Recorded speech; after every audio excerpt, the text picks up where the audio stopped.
رات کے سیاہ پردے نے آسمان کو لپیٹ رکھا تھا۔ ستارے بولتے نہیں مگر ان کی چمک میں بھی کوئی راز چھپا ہوتا ہے۔ ایک طویل راستہ، پتھریلے پہاڑ اور درختوں کی گھنی سرگوشیاں، یہی وہ منظر تھا جس کے بیچ ایک انجان شخص اپنے سفر پر جا رہا تھا۔ اس کا نام ایرن تھا، امریکہ کا ایک نوجوان محقق اور سیاح جسے قدیم کہانیاں، پراسرار نقوش اور غائب شدہ خزانے ڈھونڈنے کا جنون تھا۔ وہ دنیا کے نقشوں میں چھپی کہانیوں کو بیدار کرنے آیا تھا۔ اس بار اس کی منزل ایک ایسی وادی تھی جسے مقامی لوگ طلسمی وادی کہتے تھے، ایک وادی جہاں زمانے پہلے ایک عظیم جادوگر نے اپنی طاقتور شے چھپا رکھی تھی۔ ایرن نے ایک مقامی گائیڈ فہد کے ساتھ سفر شروع کیا۔ فہد وہ شخص تھا جس کے پاس پہاڑوں کی سمتوں کا علم، مقامی کہانیوں کے آداب اور جنگل کی زبان سمجھنے کی صلاحیت تھی۔ اس کی آنکھوں میں سن کر پلوٹ کا تجربہ تھا اور اس کے ہاتھ مضبوط مگر نرم تھے، ایک ایسا ساتھی جو خطرے میں بھی امید دکھلا دے۔ گاؤں میں جب وہ رکے تو لوگوں نے ان کی آمد کو حیرت سے دیکھا۔ بزرگوں نے انہیں چائے دی اور آگ کے پاس بیٹھ کر جادوگر کے خزانے کی افسانوی کہانی سنائی۔ بزرگوں کے مطابق وہ جادوگر، جس کا نام مالک سنہر لوگوں کے منہ پر بس جانے والی رسم کے حساب سے بزرگ طلسم تھا، نے اپنی زندگی کے اختتام پر خزانہ چھپا دیا تھا۔ خزانے کی شان و شوکت تو الگ، مگر اس بات کا زور بھی تھا کہ وہ خزانہ صرف ان کے لیے کھلتا ہے جن کے دل میں خود غرضی نہیں۔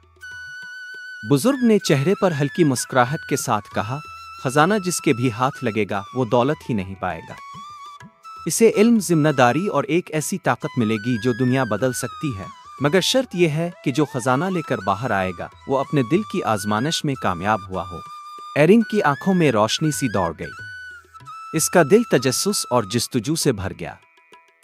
فہد نے ان کی بات سن کر کہا، یہ راستہ آسان نہیں، پر اگر تیرا ارادہ سچا ہے تو ہم چلیں گے۔ رات کے بعد وہ دونوں صبح کے نازک روشنی میں پہاڑی راہوں پر نکل پڑے۔ راستہ پیچیدہ تھا، کبھی پتھروں کی چٹانیں، کبھی گہری کھائیاں اور کبھی گھنے برفیلے جنگلات۔ راستے میں کئی بار انہیں ایسا لگا کہ کوئی نظروں سے اوجھل سا پیچھا کر رہا ہے۔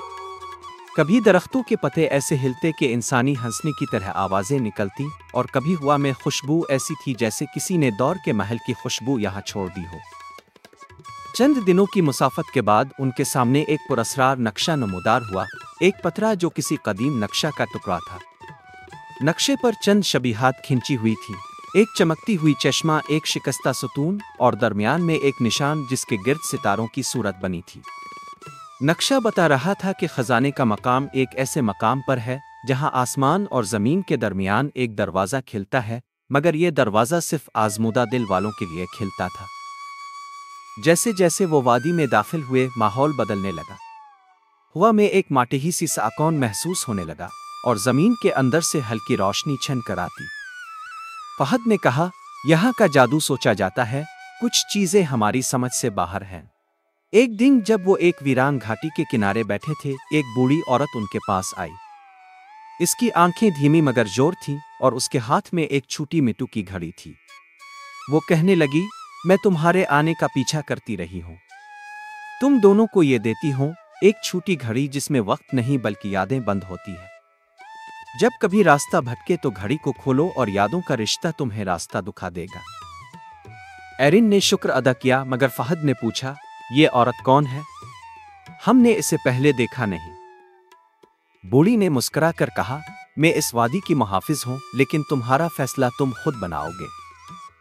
ان کا سفر آگے بڑھا تو مناظر اور بھی عجیب ہوتے گئے۔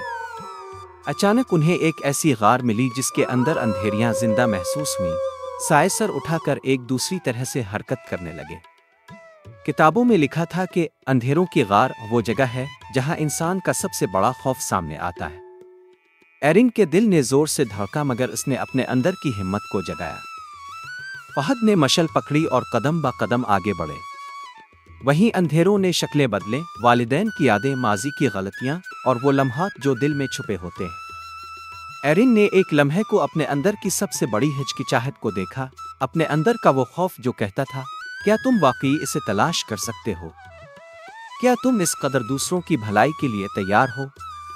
وہی لمحہ تھا جب ایرن نے آنکھیں بند کر کے اپنی چھاتی میں ہاتھ رکھا اور سوچا، میں یہ خزانہ نہیں اپنے لیے بلکہ ان لوگوں کے لیے لوں گا جنہیں اس کی ضرورت ہے۔ اس عزم نے سائے کمزور کر دیے اور وہ غار سے نکل آئے۔ پھر ایک دن انہیں ان خوابوں کی ندی ملی، ایک نیلی سی دھار جو ایسی روشنی چمکا رہی تھی کہ جو کوئی اس میں سر جھکاتا وہ اپنے سب سے بڑے خواب میں کھو جاتا۔ فہد نے اپنے دل کی خواہشوں پر قابو پانے کی مشق کی۔ اس نے آنکھیں بند کی اور روزگار کے لیے رکی ہوئی امیدوں کو پھر سے جی لیا، مگر ساتھ ہی یہ بھی جانا کہ بعض خواہشیں دوسروں کو نقصان پہنچانے کا ذریعہ بن سکتی ہے۔ ایرن نے فہد کا ہاتھ مضبوطی سے پکڑ کر ندی پار کرائی، دونوں نے مل کر اپنی خواہشوں کو قابو میں رکھا اور آگے بڑھ گئے۔ سفر کا تیسرا امتحان لالچ کا دروازہ تھا۔ یہ دروازہ ایسے خزانے کے سامنے تھا جہاں سونے، جواہرات اور نعمتوں کا سما تھا۔ دروازے کے سامنے ایک شبیہ کھڑی تھی جو لبوں پر مسکراہٹ لیے کہہ رہی تھی، لو یہ سب تمہارا ہو سکتا ہے، بس ایک قدم آگے بڑھاؤ۔ کئی مسافروں نے یہاں سر جھکا کر خزانے کا خیال کر کے راستہ بدل لیا، وہ اپنی ذات کے لیے کھو گئے۔ فہد نے ایک لمبا سانس لیا اور پھر ایرن، دونوں نے دروازے کی طرف دیکھا مگر قدم آگے نہ بڑھایا۔ وہ جان چکے تھے کہ خزانہ مل جائے یا نہ مل، اصل جنگ انسان کے اندر ہے، لالچ کے خلاف۔ جیسے ہی انہوں نے قدم پیچھے کھینچا، دروازہ خاموشی سے کھل گیا اور اندر کا سونا چمکا کر کہنے لگا، یہ خزانہ تمہارے امتحان میں کامیابی کی نوید ہے۔ آخرکار وادی کے سب سے اندر ایک عظیم ہال ملا، ستاروں کی نقش بندی چھت پر، اور درمیان میں ایک سنہری صندوق جس پر ایسے نقوش بنے تھے جیسے آسمان کے راز لکھے ہوں۔ جب ایرن نے صندوق کھولا تو اس کے اندر صرف سونا اور جواہرات نہیں تھے۔ درخشان روشنی کے بیچ میں ایک چھڑی تھی، جادوگر کی چھڑی، اور ایک ضخیم کتاب جس کے صفحات تاریخ علم قدیم اور ایسے طلسمی علوم سے بھرے تھے جو دنیا کو بطور خدمت استعمال کرنے کی ہدایت دیتے تھے۔ انہیں اچانک ایک صد ہوا کا جھونکا محسوس ہوا اور ایک نرم مگر واضح آواز گونجی، تم نے راستے پر ثابت قدمی دکھائی، تم نے خوف، خواہش اور لالچ سب کا مقابلہ کیا، خزانہ اب تمہارا ہے۔ یہ آواز کسی ظاہری شخصیت کی نہیں بلکہ خود وادی کی روح، جادوگر کی باقیات تھی۔ وہ کہنے لگی، یہ خزانہ طاقت دیتا ہے مگر طاقت کے ساتھ ذمہ داری بھی آتی ہے۔ اسے اپنے ذاتی فائدے کے لیے استعمال نہ کرو، سیکھو، بانٹو اور اس علم کو ایسی جگہ رکھو جہاں وہ فائدہ پہنچائے۔ ایرن کی آنکھوں میں آنسو آ گئے۔ اس نے چھڑی کو ہاتھ میں لیا تو ایک نرم سرگوشی میں پرانی کتاب کی زبان کھل گئی۔ وہ زبان ایسی تھی کہ جو کتابیں لوگوں کے دلوں کو بدل سکتی تھیں۔ فہد نے کہا، ہمیں یہ خزانہ اس گاؤں اور ان لوگوں کے کام آنا چاہیے جنہیں حقیقی ضرورت ہے۔ ایرن نے فیصلہ کیا کہ وہ سونا اور جواہرات بیچ کر گاؤں کے اسکول بنائے گا، بازرگوں کے لیے ایک چھوٹی کلینک بنوائے گا اور کتاب اسرار کو ایک محفل علمی میں رکھوائے گا جہاں پروان چڑھنے والے نوجوان علم سیکھ کر لوگوں کی مدد کریں۔ فہد نے کہا، ہمیں جو چھڑی ملی ہے اسے ہم صرف آخری وقت میں استعمال کریں گے جب واقعی کوئی بڑا آفت آئے۔ واپسی کا راستہ آسان نہ تھا مگر دونوں کے دل ہلکے تھے۔ گاؤں پہنچ کر انہوں نے وہی بوڑھی عورت دیکھی جو پہلے ملی تھی۔ وہ چہرے پر مسکراہٹ لیے بولی، تم نے ثابت کر دیا کہ تمہاری ارادے صاف ہیں۔ یہی وادی کا اصلی امتحان تھا۔ ایرن اور فہد نے خزانے کی چیزیں بانٹ دیں۔ انہوں نے گاؤں میں اسکول کھولا، ایک چھوٹا ہسپتال بنایا اور جادوگر کی کتاب کو ایک ایسی لائبریری میں رکھوایا جہاں علم مفت فراہم کیا جاتا۔ چند ماہ بعد گاؤں میں خوشحالی کا آغاز ہوا، بچے پڑھنے لگے، بزرگوں کو طبی سہولتیں ملیں اور لوگ ایک دوسرے کی مدد کرنے لگے۔ کئی سال گزرے، ایرن واپس امریکہ بھی گیا مگر وہ اکثر وادی آتا رہا۔ فہد نے وادی کے پاس کی حفاظت کا فریضہ اٹھایا۔ چھڑی اور کتاب جو کبھی طاقت کا ذریعہ سمجھی جاتی تھی اب لوگوں کی بھلائی اور علم کی خدمت میں بدل چکی تھی۔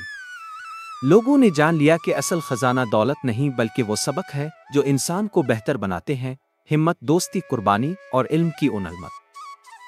آخر میں جب کسی نئے مسافر نے وادی کی سیر کی خواہش ظاہر کی تو بزرگ مسکرا کر کہہ دیتے، خزانہ کہیں چھپا نہیں، وہ تمہاری کوششوں، تمہارے نیک ارادوں اور تمہارے دل کی سچائی میں چھپا ہے۔ اور جب رات کا سیاہ چادر آس پاس پھیلتی، آسمان کے ستارے ایک بار پھر روشنی بکھیرتے، انہیں پتا تھا کہ وادی کا جادو ہمیشہ کے لیے محفوظ ہے، مگر صرف ان کے لیے جو دل سے سچے ہوں۔